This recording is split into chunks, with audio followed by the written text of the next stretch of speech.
श्रीगुरुभ्यो नमः। द्रव्ययज्ञास्तपोयज्ञाः योगयज्ञास्तथा परे స్వాధ్యాయజ్ఞానయజ్ఞాశ్చ యతయః సంశితవ్రతాః అనేటువంటి ఉపదేశంలో ద్రవ్యయజ్ఞాలు దానాదులు చేయటం అనేటువంటి ద్రవ్యయజ్ఞాలు కొన్ని ఉన్నాయి.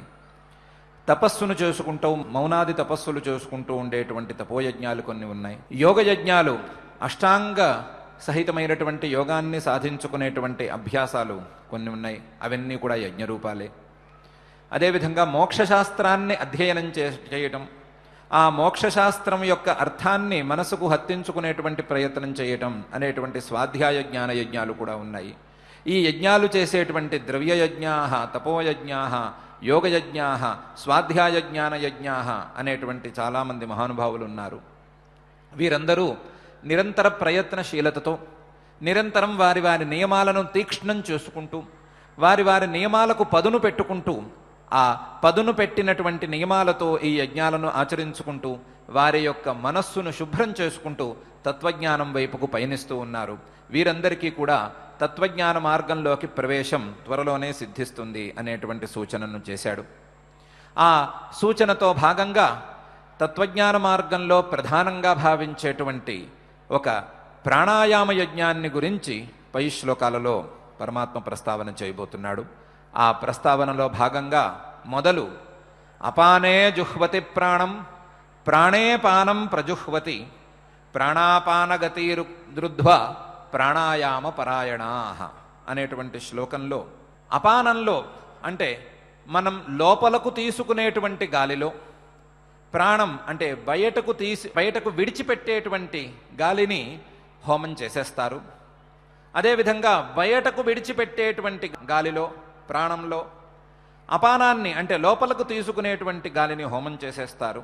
ఇంతేకాకుండా ప్రాణాపానాలను రెండిటినీ నిరోధించుకుని ప్రాణాయామం చేసుకుంటూ ప్రాణాయామమే సర్వోత్తమమైనటువంటిది అనే నమ్మకంతో ప్రాణాయామం చేసేటువంటి తత్పరతతో కొంతమంది మహానుభావులు ప్రాణాయామ యజ్ఞాన్ని చేస్తూ ఉంటారు. ఇది కూడా సర్వోత్తమమైనటువంటి యజ్ఞమే. ఇది కూడా సర్వోత్తమమైన యజ్ఞాలలో ఒక యజ్ఞమే అని ఈ శ్లోకంలో అంటున్నాడు. ప్రాణ అపాన వ్యాన ఉదాన సమాన అనే 5 వాయువులు ఉంటాయి అనే విషయాన్ని సర్వాణి ఇంద్రియ కర్మాణి ప్రాణకర్మాణి చాపరే అనే శ్లోకంలో మనం తెలుసుకున్నాం. ఆ 5 వాయువులలో మొదటి 2 వాయువులు ప్రాణము అపానము. ప్రాణం అనంటే కొంతమంది లోపలికి తీసుకునేటువంటి గాలిని ప్రాణం అని అంటారు, కొంతమంది బయటకు విడిచిపెట్టేటువంటి గాలిని ప్రాణం అని కూడా అంటారు. కొంతమంది అపానం అంటే లోపలికి తీసుకునేటువంటి గాలిని అపానం అంటారు, కొంతమంది బయటకు విడిచిపెట్టేటువంటి గాలిని అపానం అంటారు. ఏ విధంగా చూసుకున్నా ఒకటి లోపలికి తీసుకునేటువంటి గాలి, మరొకటి బయటకు విడిచిపెట్టేటువంటి గాలి. దీన్నే మనం ఉచ్ఛ్వాస నిశ్వాసాలు అని కూడా అంటాం. దీన్ని శాస్త్రీయ పరిభాషలో ప్రాణవృత్తి అపానవృత్తి అని అంటారు.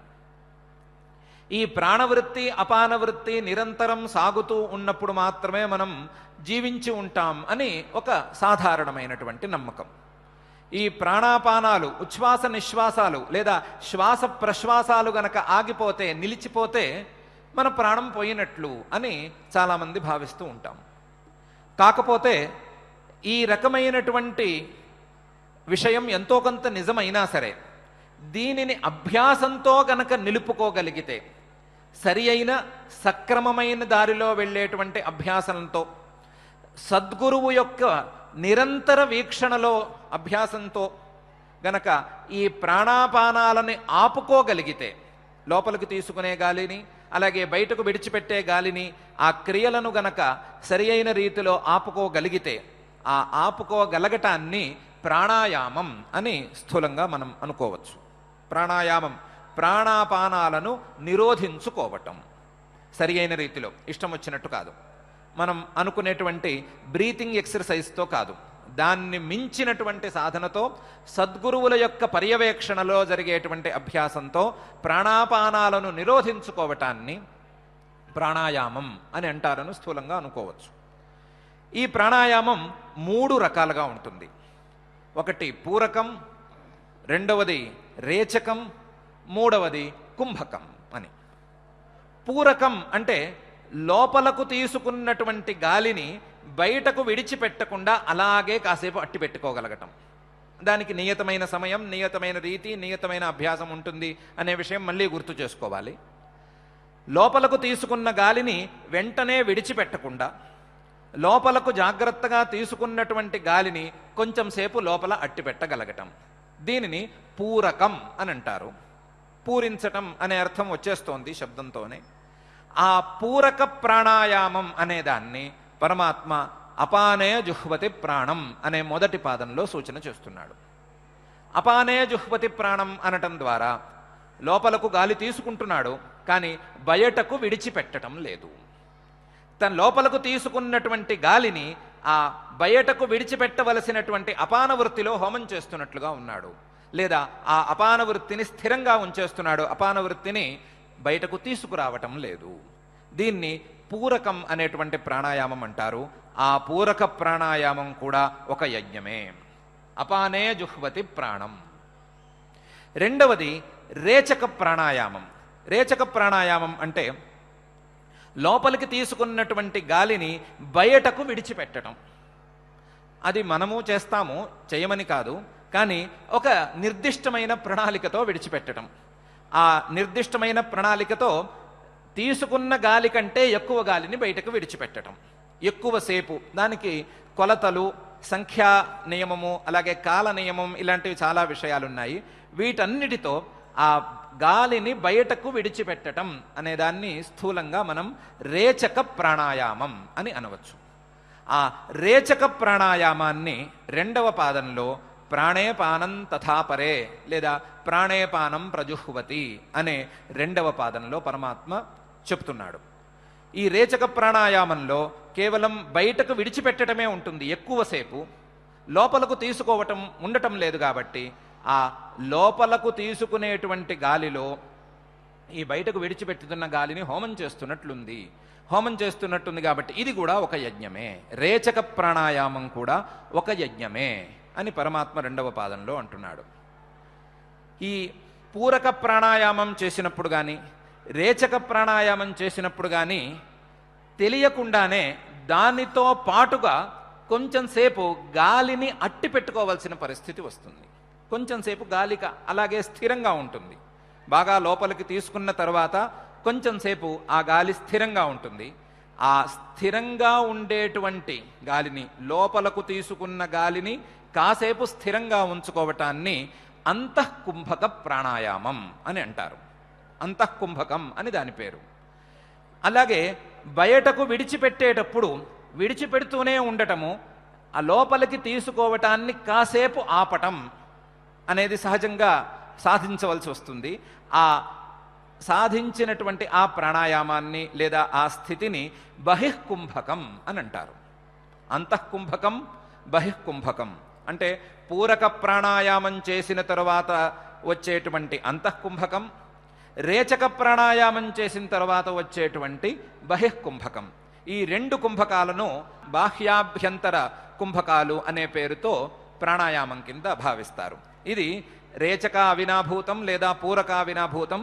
రేచకంగాని పూరకంగాని చేస్తే తప్పకుండా చేయవలసినటువంటి లేదా దానంతరదే వచ్చేసేటువంటి సిద్ధించేటువంటి ప్రాణాయామం. ఈ ప్రాణాయామం కూడా అపానే జుహ్వతి ప్రాణం ప్రాణేపానం తథాపరే అనే రెండు భాగాల్లో పరమాత్మ చెప్పేసినట్లే. ఇలా రెండు కాక మూడవ ప్రాణాయామం కూడా ఈ రెండు పాదాల్లో చెప్పేసి మూడవ పాదంలో నాలుగవ ప్రాణాయామాన్ని పరమాత్మ ఇలా చెప్తున్నాడు, ప్రాణాపాన గతిరుద్ధ్వ ప్రాణాయామ పరాయణా అని.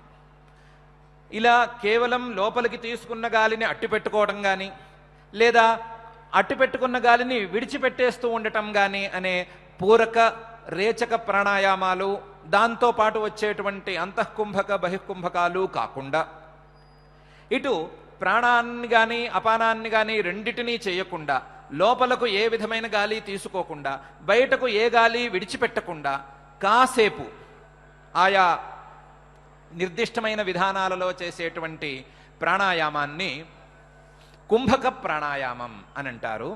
ఆ కుంభక ప్రాణాయామం కూడా ప్రాణాపాన గతి రుద్ధ్వా, ప్రాణగతిని అపానగతిని రెండిటిని ఆపుకుని కాసేపు ఆ కాసేపు అనేదానికి ఎంతసేపు అనేది యోగశాస్త్రంలో ఒక ప్రత్యేకమైన విభాగమే ఉంది.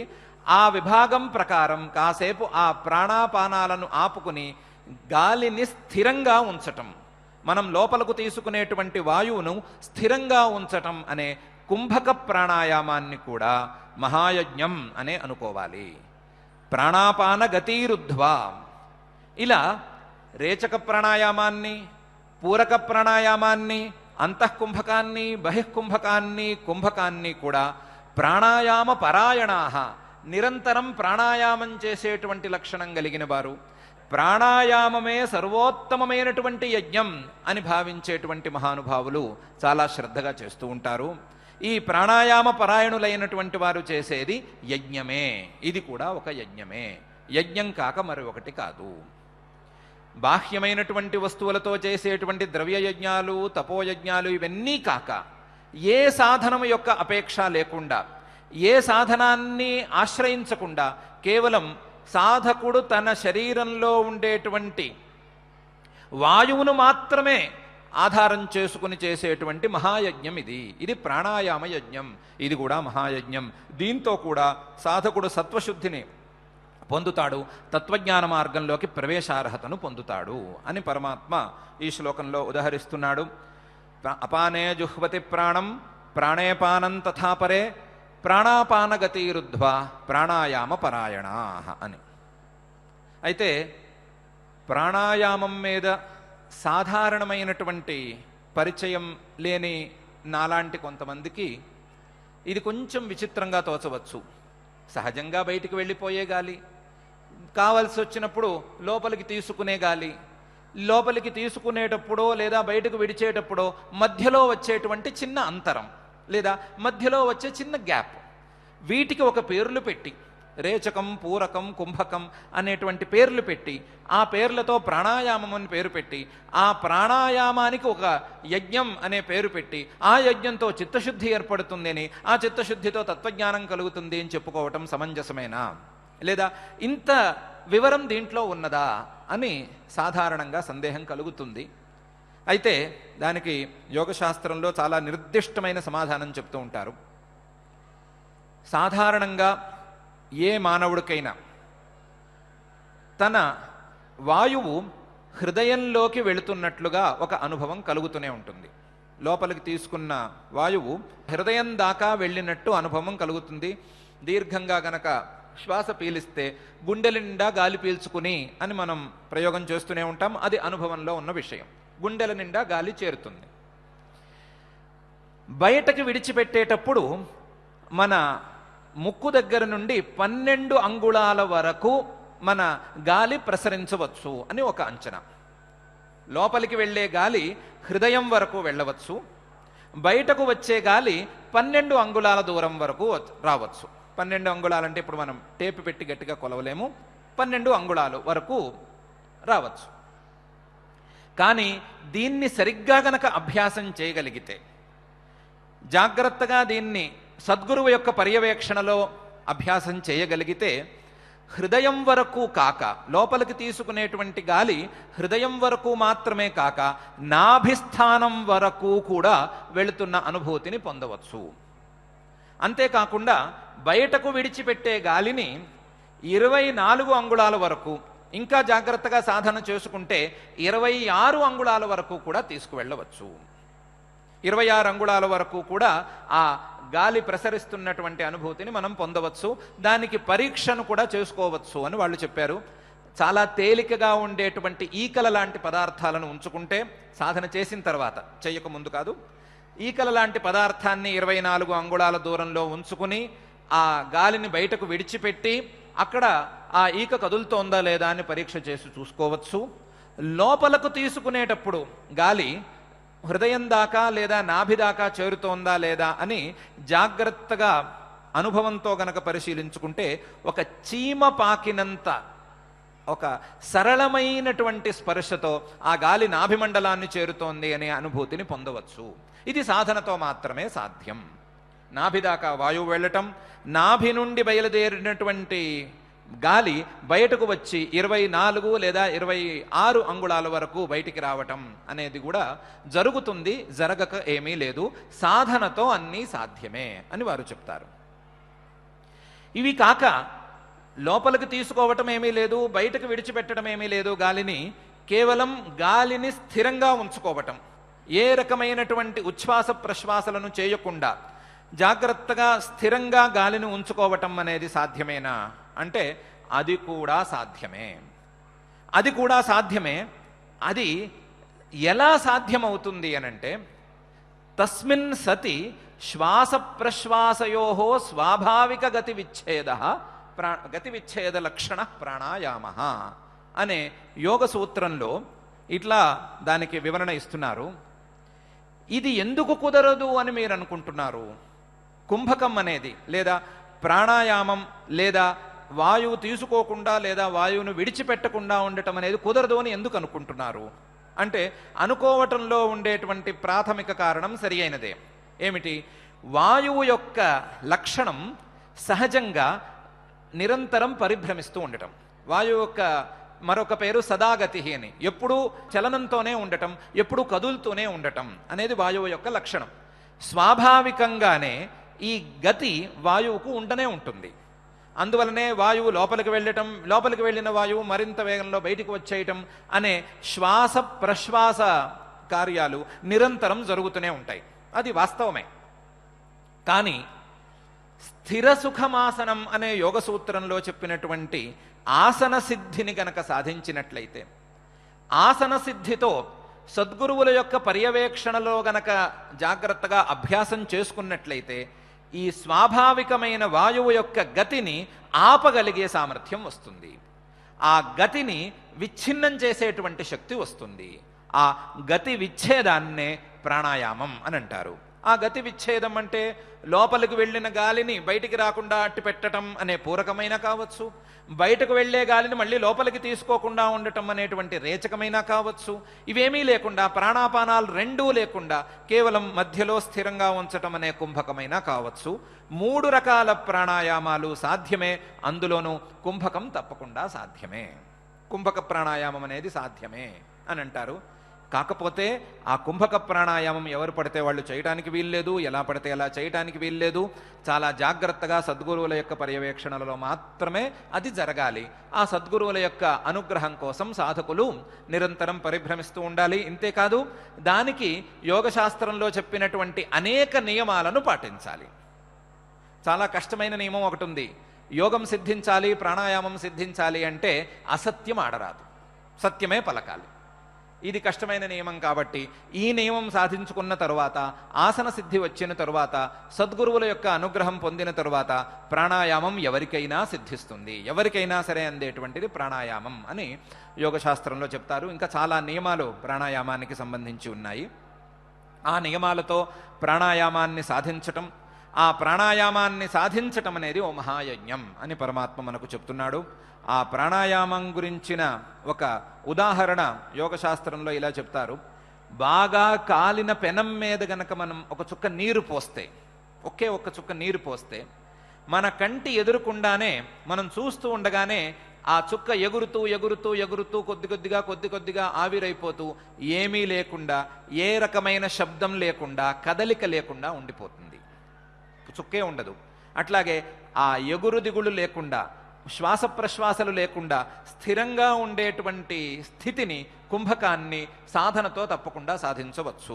ఆ సాధనతో సాధించటానికి, పరీక్షించుకోవటానికి దేశకాల సంఖ్యాది పరీక్షల విధానాలు అవన్నీ కూడా యోగశాస్త్రంలో చాలా విస్తృతంగా ఉన్నాయి. ఆ విషయాలన్నీ మనం యోగశాస్త్రంలో చూసుకోవచ్చు. ఈ ప్రాణాయామాన్ని పరమాత్మ ప్రత్యేకించి ఇక్కడ మహాయజ్ఞం అనే పేరుతో పిలుస్తున్నాడు. ప్రాణాపానగతిరుద్ధ్వా ప్రాణాయామ పరాయణా అనే శ్లోకంలో. ఇంతేకాకుండా పై శ్లోకంలో పరమాత్మ ఇలా అంటున్నాడు. అపరే నియతాహారాః ప్రాణాన్ ప్రాణేషు జుహ్వతి సర్వేహ్యేతే యజ్ఞవిదః యజ్ఞక్షపిత కల్మషాః అని. ఇంతేకాకుండా కొంతమంది నియతాహారాః, అపరే కొంతమంది నియతాహారాః, ఆహారాన్ని నియతంగా స్వీకరించి హితమైన మితమైన మేధ్యమైన అంటే యజ్ఞయమైనటువంటి ఆహారాన్ని స్వీకరించి తమ ప్రాణాలలోనే హోమం చేసుకుంటారు. అపరే నియతాహారాః ప్రాణాన్ ప్రాణేషు జుహ్వతి. ఇలా ప్రాణాన్ ప్రాణేషు జుహ్వతి అని అనుకున్న, ఇంతకుముందు శ్లోకంలో చెప్పుకున్నటువంటి ప్రాణాయామాలను చేసుకున్న వారందరూ సర్వేప్యేతే యజ్ఞవిదః. వీరందరూ యజ్ఞాలను తెలుసుకున్నవారు, యజ్ఞాలను తెలుసుకుని యజ్ఞాలను ఆచరించే ప్రయత్నం చేసేవారు. సర్వేప్యేతే యజ్ఞవిదః. ఇంతేకాదు యజ్ఞక్షపిత కల్మషాః. ఆ ప్రాణాయామ యజ్ఞం చేయటం ద్వారా వారిలో ఉండేటువంటి మాలిన్యాలను పోగొట్టుకున్నవారు. మాలిన్యాలను పోగొట్టుకుని, చిత్తమాలిన్యాలను పోగొట్టుకుని వారు తత్వజ్ఞానం వైపుగా అడుగులు వేస్తూ ఉన్నవారు అని తెలుసుకోవాలి అని అంటున్నాడు ఈ శ్లోకంలోను. ఈ శ్లోకాన్ని మనం అర్థం చేసుకోవడానికి 2-3 ఆవృత్తులు మనం చూసుకోవలసిందే. మొదటి ఆవృత్తిలో ఇప్పుడు అనుకున్నట్లుగా అపరే నియతాహారాః, నియతమైనటువంటి ఆహారం తీసుకుని, నియతమైన ఆహారం, హితమైన ఆహారం, మితమైన ఆహారం. హితమైన ఆహారం అంటే పరమాత్మ పైన ఏ రకమైన ఆహారాలను స్వీకరించరాదు, తామసమైన ఆహారాలేవి, రాజసమైన ఆహారాలేవి అనే విషయాన్ని పరమాత్మ పై అధ్యాయాల్లో చెప్పబోతున్నాడు. కట్వాంల లవణాత్యుష్ణ అని కొన్ని ఆహారాలను నిషేధించబోతున్నాడు. చాలా స్వారసమైనటువంటి ఆహారాలను స్వీకరించమని చెప్పబోతున్నాడు.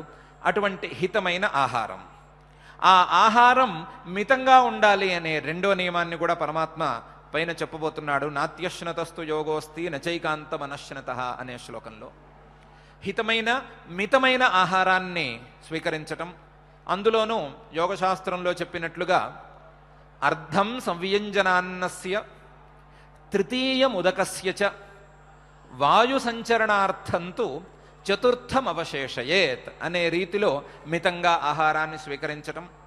అంటే మనం తినేటువంటి ఆహారం మొత్తాన్ని, ఘనమైన ఆహారం మొత్తాన్ని మన కడుపులో పట్టే భాగంలో, మన కడుపుకు ఎంత పడుతుందో చూసుకుని అందులో సగం వరకు తినటం, ఘనమైన ఆహారాన్ని సగం కడుపు నిండేంత వరకు స్వీకరించటం.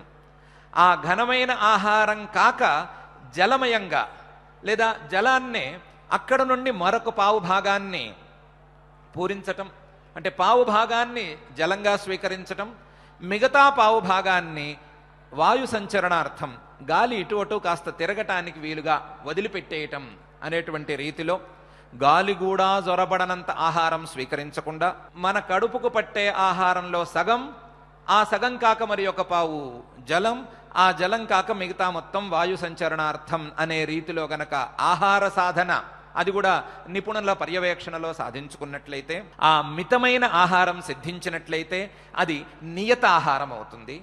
ఆ నియతాహారులైనటువంటి ఆ సాధకులు ప్రాణాన్ ప్రాణేషు జుహ్వతి, ఒక్కొక్క ప్రాణాన్ని, ప్రాణ అపాన వ్యాన ఉదాన సమానాలని మొత్తం 5 వాయువులను క్రమంగా ఒక్కొక్క వాయువును గెలుచుకుంటూ, ఒక్కొక్క వాయువును జయించుకుంటూ ముందుకు వెళతారు. ఆ ఒక్కొక్క వాయువును జయించుకోవటంలో ఇతర వాయువులను ఆ జయించిన వాయువులో హోమం చేసినట్లవుతుంది, లేదా జయించిన వాయువును ఇతర వాయువులో హోమం చేసినట్లవుతుంది. ఆ వాయువు యొక్క వృత్తి లేదా ఆ వ్యాపారం, క్రియ అనేది కనిపించదు. ఆ స్థితిని ప్రాణాన్ ప్రాణేషు జుహ్వతి అని అర్థం చేసుకోవచ్చు. అలా 5 వాయువులను గెలిచిన తరువాత, మొత్తం వాయువులన్నీ ఆ సాధకుడు యొక్క వశంలోకి వచ్చిన తరువాత, ఆ సాధకుడి యొక్క మనస్సు చాలా శుభ్రపడి అతని అభిప్రాయాలను సన్మార్గం వైపు ఉండేటట్టుగా చూసుకుంటుంది.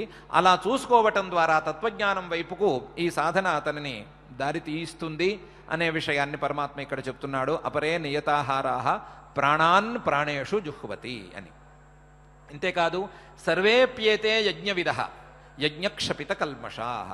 వీరందరూ కూడా ఏంటి, రేచక ప్రాణాయామం చేసేవారు, పూరక ప్రాణాయామం చేసేవారు, అంతఃకుంభకం, బహిఃకుంభకం, కుంభకం లేదా వాయుజయం, ఇవన్నీ చేసేవారందరూ కూడా యజ్ఞవిదః, యజ్ఞాలను బాగా తెలుసుకున్నవారు, యజ్ఞాలను పొందినవారు, యజ్ఞాలను ఆచరించేవారు.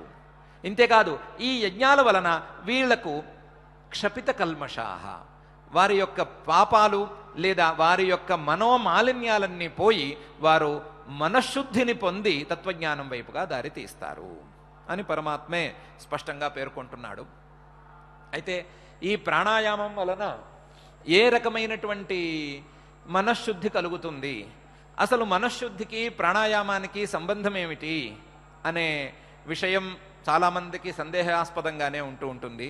మనఃశుద్ధి కలగాలి అంటే ప్రాణాయామం ఎందుకు చేయాలి, మనం తీసుకునేటువంటి గాలిని ఆపితే మన మనస్సు ఎందుకు అదుపులోకి వస్తుంది లేదా ఎందుకు శుభ్రపడుతుంది అనే అనేక విధమైన సందేహాలు ఈ విషయంలో కలగటం అనేది సహజం. దానికి ఒకటే ఒక సమాధానం. ఒకే పదార్థం యొక్క రెండు పార్శ్వాలు ఈ రెండు, ప్రాణం మనస్సు అనేది ఒకే పదార్థం యొక్క రెండు పార్శ్వాలు. ఒకే పదార్థం గనక క్రియాశక్తిని కలిగి ఉంటే ఆ క్రియాశక్తి అనే దృష్టితో ఆ పదార్థాన్ని మనం ప్రాణం అని పిలుస్తాం. అదే పదార్థం జ్ఞానశక్తి అనే దృష్టితో చూసినప్పుడు మనస్సు అనబడుతుంది. కాబట్టి మనస్సు ప్రాణం అనేది ఒకే పదార్థం ఒకే వస్తువు యొక్క రెండు పార్శ్వాలు. ఎప్పుడైతే ప్రాణాయామంతో క్రియాశక్తిని మన అధీనంలోకి తీసుకున్నామో అప్పుడు దాని యొక్క జ్ఞానశక్తి కూడా మన అధీనంలోకి వస్తుంది అని యోగశాస్త్రంలో ప్రత్యేకించి చెప్పిన విషయం ఉంది. ఈ విషయం అవగాహనకు రావటం కూడా కొంచెం కఠినంగానే ఉంటుంది. కాకపోతే ప్రాణాయామం చేసినట్లయితే లేదా ప్రాణాయామాన్ని సాధించుకున్నట్లయితే మనస్సు శుభ్రపడటం అనేది తథ్యం, మనఃశుద్ధి కలగటం అనేది మాత్రం తప్పకుండా జరుగుతుంది అనే విషయం ఇక్కడ ప్రధానమైన విషయం. ఆ విషయాన్ని పరమాత్మ సర్వేప్యేతే యజ్ఞవిదః యజ్ఞక్షపిత కల్మషాః అనే వాక్యంలో చూపిస్తున్నాడు అని మొదటి ఆవృత్తి. రెండవ ఆవృత్తిలో అపరే నియతాహారాః, నియతమైనటువంటి మనం ఇంతకుముందు చెప్పుకున్నటువంటి హితమిత మేధ్య అశనం చేసుకుని ప్రాణాన్ ప్రాణేషు జుహ్వతి. ప్రాణాన్ అంటే ప్రాణశబ్దానికి ఇంద్రియాలు అనే అర్థం కూడా చెప్పుకోవచ్చు. ప్రాణాన్ ఇంద్రియాణి ప్రాణేషు జుహ్వతి. ఎప్పుడైతే ప్రాణాయామం సిద్ధించిందో, ప్రాణాయామానికి కావలసినటువంటి ఆహార సిద్ధి కూడా వచ్చిందో, అప్పుడు ఆహార సిద్ధితో కలిసినటువంటి ప్రాణాయామం సిద్ధించటం వలన మనస్సు అదుపులోకి రావటం వలన మనస్సుతో పాటుగా మనస్సు మాట వినే ఇతర ఇంద్రియాలు కూడా ఇక్కడ అదుపులోకి వచ్చేస్తాయి. కాబట్టి ప్రాణాన్ ఇంద్రియాణి ప్రాణేషు జుహ్వతి. ప్రాణాయామం చేయటం ద్వారా ఈ ప్రాణాల్లో హోమం చేసేస్తున్నారు, ఇంద్రియాలను కూడా అదుపులోకి తీసుకొచ్చుకుంటున్నారు. ఇంద్రియాలు, ప్రాణము, మనస్సు లేదా పంచప్రాణాలు ఇవన్నీ అదుపులోకి రావటం వలన పూర్తిగా ఏ విధమైనటువంటి బాహ్యమైన విషయాల మీద ఆసక్తి పోవటం వలన మానవుడు అతి శుద్ధ మనస్కుడై తత్వజ్ఞానం వైపు తప్పకుండా దారి తీస్తాడు అని ఈ రెండవ ఆవృత్తిలో మనం చెప్పుకోగలిగినటువంటి అర్థం. సర్వేప్యేతే యజ్ఞవిదః యజ్ఞక్షపిత కల్మషాః అనేది అలాగే ఉంది. మూడవ ఆవృత్తి చూసుకున్నట్లయితే మూడవ ఆవృత్తిలో అపరే నియతాహారాః. నియతాహారాః అంటే ఇంతకుముందు రెండు అర్థాల్లోనూ మనం తినేటువంటి ఆహారాన్ని మాత్రమే తీసుకున్నాం. లోపలకు తీసుకునే, నోటి ద్వారా లోపలకు తీసుకునేటువంటి ఆహారాన్ని మాత్రమే లెక్కించాం. కాకపోతే ఇంద్రియైః విషయాహరణం ఆహారః అనే అర్థంలో తీసుకున్నట్లయితే ఏ ఏ ఇంద్రియాలతో ఏ ఏ వస్తువులను మనం లోపలకు తీసుకుంటామో అవన్నీ ఆహారాలే. ఆ ఆహారాలన్నిటినీ నియతం చేసుకుని ఆ ఇంద్రియాలతో కావలసిన విషయాలను, కావలసిన వస్తువులను మాత్రమే లోపలకు తీసుకుని అక్కర్లేని వస్తువులకు దూరంగా ఉంటూ నియతమైన ఆహారంతో ప్రాణాన్ ప్రాణేషు జుహ్వతి. ఆయా ఇంద్రియాలను ప్రాణేషు పంచప్రాణములలో హోమం చేస్తారు. అంటే ఇంద్రియాలతో అనవసరమైన విషయాలను స్వీకరించకుండా, అనవసరమైన విషయాల జోలికి పోకుండా ఇంద్రియాలను అదుపులోకి ఉంచుకునేటువంటి ప్రయత్నం చేస్తారు. ఇంద్రియాలను అదుపులోకి తీసుకునేటువంటి ప్రయత్నం చేస్తున్నారు. ఈ ప్రయత్నం కూడా యజ్ఞమే. ఈ ప్రయత్నం కూడా యజ్ఞమే అనటానికి చిహ్నంగా సర్వేప్యేతే యజ్ఞవిదః యజ్ఞక్షపిత కల్మషాః అని పరమాత్మ ప్రత్యేకించి చెప్తున్నాడు. కాకపోతే దీనికి కూడా, ఈ రకమైనటువంటి ఇంద్రియ జయానికి కూడా ప్రాణాయామం తప్పనిసరి. ప్రాణాయామం లేనిదే ఈ రకమైనటువంటి ఇంద్రియ జయం కూడా సులభంగా రాదు అని ఈ సందర్భంలో మనం చెప్పుకోవాలి. అయితే ఇంతకుముందు వివేకంతో ఇంద్రియ జయం చేయవచ్చును అని మనం ఒకసారి అనుకున్నాము. ఆ వివేకం కాకుండా ప్రాణాయామంతో కూడా ఇంద్రియ జయం చేయవచ్చు అనే విషయం ఇక్కడ మనకు స్పష్టమవుతోంది. రెండిటికీ ఉండేటువంటి తేడాన్ని కూడా మనం ఒకరోజు చర్చించుకున్నాం. కాకపోతే 3 ఆవృత్తులలోనూ అటు ఇంద్రియ జయం కావచ్చు, లేదా పంచప్రాణ జయం కావచ్చు, లేకపోతే సకల ప్రాణజయం కావచ్చు, అది యజ్ఞరూపమే అనటానికి తార్కాణంగా పరమాత్మ సర్వేప్యేతే యజ్ఞవిదః యజ్ఞక్షపిత కల్మషాః అని ప్రత్యేకించి అన్నిటినీ యజ్ఞం అనే స్వరూపంలో కీర్తిస్తున్నాడు. అపరే నియతాహారాః ప్రాణాన్ ప్రాణేషు జుహ్వతి సర్వేప్యేతే యజ్ఞవిదః యజ్ఞక్షపిత కల్మషాః అనే ఈ శ్లోకంలో ఇలా యజ్ఞం వలన వారి వారి మనశ్శుద్ధి కలుగుతుంది అనేది ఎట్లా మనం విశ్వసించాలి, పరమాత్మ యొక్క అభిప్రాయాన్ని మనం ఎలా అర్థం చేసుకోవాలి అనే సందేహానికి సమాధానంగా పై శ్లోకంలో పరమాత్మ ఇలా అంటున్నాడు. యజ్ఞశిష్టామృత భుజ యాంతి బ్రహ్మ సనాతనం నాయం లోకోస్త్యయజ్ఞస్య కుతోన్యః కురు సత్తమా అని. యజ్ఞశిష్టామృత భుజ, యజ్ఞాలు అంటే ద్రవ్య యజ్ఞాల నుండి అనేక యజ్ఞాలను నేను చెప్పాను కదా. ఆ యజ్ఞాలు చేసిన తరువాత, దేవతారాధనను చేసిన తరువాత, పూజాదులను చేసిన తరువాత దేవతలకు సమర్పించగా మిగిలినటువంటి ప్రసాదాన్ని, దేవతలకు సమర్పించినటువంటి ప్రసాదాన్ని గనక స్వీకరించినట్లయితే ఆ ప్రసాదానికి అమృతం అని పేరు. యజ్ఞశిష్టం కాబట్టి యజ్ఞం చేయగా మిగిలిన లేదా యజ్ఞం చేయగా మనకు దక్కినటువంటి ఆ ప్రసాదానికి అమృతం అని పేరు. ఆ అమృతాన్ని తినేవారు, ఆ అమృతాన్ని భుజించేవారు యాంతి బ్రహ్మ సనాతనం. క్రమంగా వారి యొక్క మనస్సును శుద్ధం చేసుకుని తత్వజ్ఞాన మార్గం వైపుకు వెళ్ళి బ్రహ్మను, శుద్ధమైనటువంటి బ్రహ్మను, సనాతనమైన బ్రహ్మను వారు పొందుతారు. అతి నిత్యమైనటువంటి పరమాత్మ ఇంతకు ముందే చాలాసార్లు చెప్పినటువంటి నిత్యమైన నిరవయమైనటువంటి ఆ బ్రహ్మను వారు పొందుతారు. ఇంతేకాదు నాయం లోకోస్త్యయజ్ఞస్య, ఒకవేళ యజ్ఞం చేయను, ఏ రకమైనటువంటి యజ్ఞము చేయను, ద్రవ్యయజ్ఞం కానీ, తపోయజ్ఞం కానీ, దానయజ్ఞం కానీ, స్వాధ్యాయ యజ్ఞం కానీ, జ్ఞానయజ్ఞం కానీ, ప్రాణాయామ యజ్ఞం కానీ, మరొక యజ్ఞం కానీ నేను చేయను అని అనుకునేవాడికి అయం లోకోపి నాస్తి, ఈ లోకంలో కూడా వాడికి ఏ రకమైన ఫలితము దక్కదు. ఈ లోకంలో జీవించి ఉండటానికి కూడా వాడు నియతంగా కొన్ని యజ్ఞాలను చేయవలసిందే.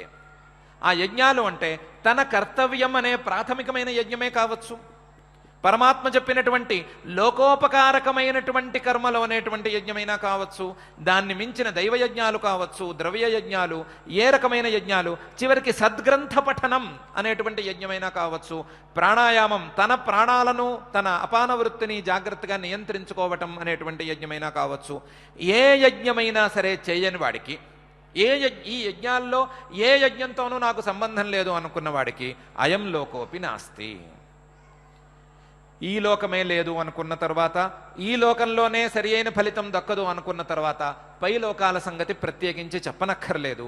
పై లోకాలలో అటువంటి వాడికి ఏ ప్రయోజనము దక్కదు, పై లోకాలలో అటువంటి వాడికి స్థానమే ఉండదు. నిరంతరం కింద లోకాలకే వెళ్ళిపోవలసిన దుర్గతి తప్పకుండా పడుతుంది. నాయం లోకోస్త్యయజ్ఞస్య కుతోన్యః కురు సత్తమా అని పరమాత్మ ఈ శ్లోకంలో ఆ యజ్ఞ శిష్ట అమృత భోజనాన్ని ప్రత్యేకించి ప్రస్తావిస్తున్నాడు. ఈ యజ్ఞశిష్టామృత భుజ అనే పదాన్ని మనం మళ్ళీ 2 విధాలుగా అర్థం చేసుకోవాలి. మనకు ద్రవ్య యజ్ఞాలు అని కొన్నిటిని పరమాత్మ చెప్పాడు, ద్రవ్య యజ్ఞాలు కాని యజ్ఞాలు కొన్ని ఉన్నాయి అని చెప్పాడు. ద్రవ్య యజ్ఞాలు అంటే మనకుండేటువంటి ద్రవ్యాలతో మనం యజ్ఞం చేసుకునేటువంటి రీతి. ఈ మనకుండేటువంటి ద్రవ్యాలతో, అవి ఆహార పదార్థాలతో కావచ్చు, పుష్పాదులతో కావచ్చు, మనం అనుభవించేటువంటి భోగ్య వస్తువులతో కావచ్చు, ఏ యజ్ఞాన్ని అయితే చేస్తామో ఆ యజ్ఞాన్ని యజ్ఞరూపంగా ఆ చేసుకున్న దాని యొక్క ఫలితాన్ని లేదా దాని యొక్క మిగులు, దాని శిష్టాన్ని గనక అమృత రూపంగా భావించి అనుభవించినట్లయితే, భోగంలోకి తీసుకున్నట్లయితే ఏ రకమైన ఆపత్తి రాదు.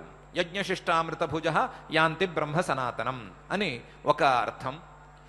రెండవ అర్థంలో అది గనక ద్రవ్యయజ్ఞం కాకపోతే, కేవలం జ్ఞానయజ్ఞం అయితే లేదా ప్రాణాయామ యజ్ఞం అయితే, మరొక యజ్ఞం అయితే ఏమనుకోవాలి అంటే, యజ్ఞం చేయగా మిగిలిన కాలంలో ప్రాణాయామమో సద్గ్రంథ పఠనమో జ్ఞానమో మరొక యజ్ఞం చేయగా మిగిలిన కాలంలో అమృత రూపంగా ఉండేటువంటి ఆ అత్యల్ప కాలంలో వారు ఎవరైతే శుద్ధమైన పదార్థాలను భుజిస్తారో లేదా శుద్ధమైనటువంటి లౌకికమైన వస్తువులను అనుభవిస్తారో వారు క్రమంగా యాంతి బ్రహ్మ సనాతనం, వారు బ్రహ్మను తప్పకుండా చేరుకుంటారు. కాకపోతే అటు ఏదో ద్రవ్యయజ్ఞం కావచ్చు లేదా ద్రవ్యయజ్ఞం కాక మిగిలిన యజ్ఞాలు కావచ్చు, ఏదో ఒక యజ్ఞం మాత్రం చేయటం తప్పనిసరి. ఎంతో కొంత సాధారణ మానవులు కూడా యజ్ఞరూపంగా భావించి చేయటం అనేది మరింత ఉత్తమం. కాకపోతే ఏదో ఒక యజ్ఞం చేయటం మాత్రం తప్పనిసరి. ఆ తప్పనిసరి యజ్ఞాన్ని చేసిన వాడికి మాత్రమే ఈ లోకంలో కానీ పై లోకాల్లో కానీ ఫలితాలు దక్కుతాయి. లేకపోతే ఏ రకమైన ఫలితము ఈ లోకంలోనూ దక్కదు, పై లోకంలో గురించి చెప్పనే అక్కర్లేదు అని పరమాత్మ ప్రత్యేకించి ఈ శ్లోకంలో ఉల్లేఖం చేస్తున్నాడు. యజ్ఞశిష్టామృతభుజ యాంతి బ్రహ్మ సనాతనం నాయం లోకోస్త్యయజ్ఞస్య కుతోన్యః కురుసత్తమా అని ప్రత్యేకించి కురుసత్తమా అనే పదంతో కురువంశంలో జన్మించిన వాడివి నువ్వు, నీ యొక్క వంశం ఎట్లాంటిది, నీ వంశంలో పుట్టినటువంటి కురు మహారాజు గారు ఎంతటి యజ్ఞాలను చేశాడు, ఎటువంటి యజ్ఞాలతో తన మనస్సును శుభ్రం చేసుకున్నాడు, ఈరోజు మనం నిలబడి ఉన్నటువంటి కురుక్షేత్రానికి కారణమైనటువంటి కురు మహారాజు గారు ఎలాంటి సాధన చేసుకున్నాడో, యజ్ఞాలను ఏ విధంగా సంపాదించుకున్నాడో అలా అందరూ సంపాదించుకోవలసిందే అనే సూచనను కూడా ఉంచాడు. ఈ సూచన కేవలం అర్జునుడికి మాత్రమే కాకుండా మనందరికి కూడా చేరుతుంది. సంబోధన పోతే అర్జునుడికి వెళ్ళవచ్చు, కానీ సూచన మాత్రం మనందరికీ కూడా తప్పకుండా వస్తుంది. మనందరం కూడా ఆ సూచనను అందుకుని పరమాత్మ చెప్పినట్టుగా ఏదో ఒక యజ్ఞాన్ని శ్రద్ధగా ఆచరించుకుని ఆ యజ్ఞం చేసిన మిగులును లేదా యజ్ఞం చేసిన తరువాత వచ్చేటువంటి మిగులు కాలంలో మన భోగాలను అనుభవించుకుంటూ పరమాత్మ చెప్పినటువంటి యాంతి బ్రహ్మ సనాతనం అనే వాక్యాన్ని సార్థకం చేసుకుందాం. అటువంటి సార్థకం చేసుకునేటువంటి శక్తిని ప్రసాదించమని ఆ అఖిలాండకోటి బ్రహ్మాండ నాయకుడిని మనం ప్రార్థించుకుందాం.